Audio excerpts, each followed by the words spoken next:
called Night Lights of Kansas. The train rumbled in, so we're here at Kansas because of the Wizard of Oz. The train rumbled and tumbled through the night lights of Kansas, where the Wicked Witch of the West lived. No, it was Dorothy who lived there, before she whirled to Oz, inside the tornado, and her house fell down on the Wicked Witch of the West. The Wicked Witch of the East, owner of the Ruby Slippers. My mother and I were hurtling across the country to an equally wonderful California, the place where my parents lived during the war, before my father was sent overseas, and my mother returned to her parents' apartment in New York to have me. After my father came home, my parents and I moved into that apartment, and my grandparents moved to an old brick building whose lobby was filled with birds in cages, finches, canaries, parrots, lovebirds. I hoped the birds would talk, but they never did. The day before we left for California, we went to say goodbye to my grandparents.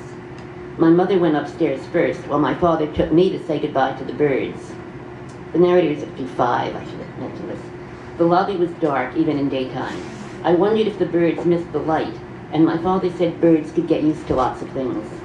He stopped in front of one of the cages. The parrot inside was blue, red, and green, like finger paints. He looked sort of crumpled. He looked sad all by himself, Daddy.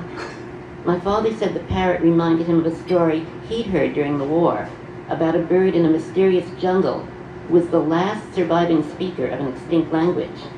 Extinct, he said, is when people don't speak it anymore. They taught the bird to talk, but then they all died, the birds and the people, except that one bird. Their language was strange.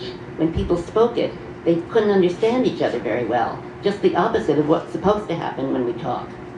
So they got mad, confused, and angry, and began fighting. We're supposed to use our words when we get mad, I said. My teacher always says that. Daddy ruffled my hair.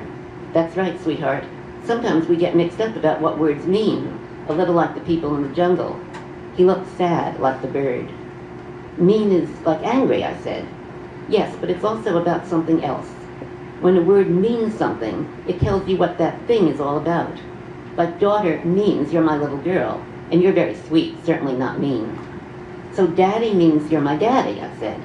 And I'll always love you. I want you to understand that, he said. He tickled my nose. I said I would, even though he wasn't coming with us to California. He had to stay in New York to work. He was a doctor and had to make sick people feel better.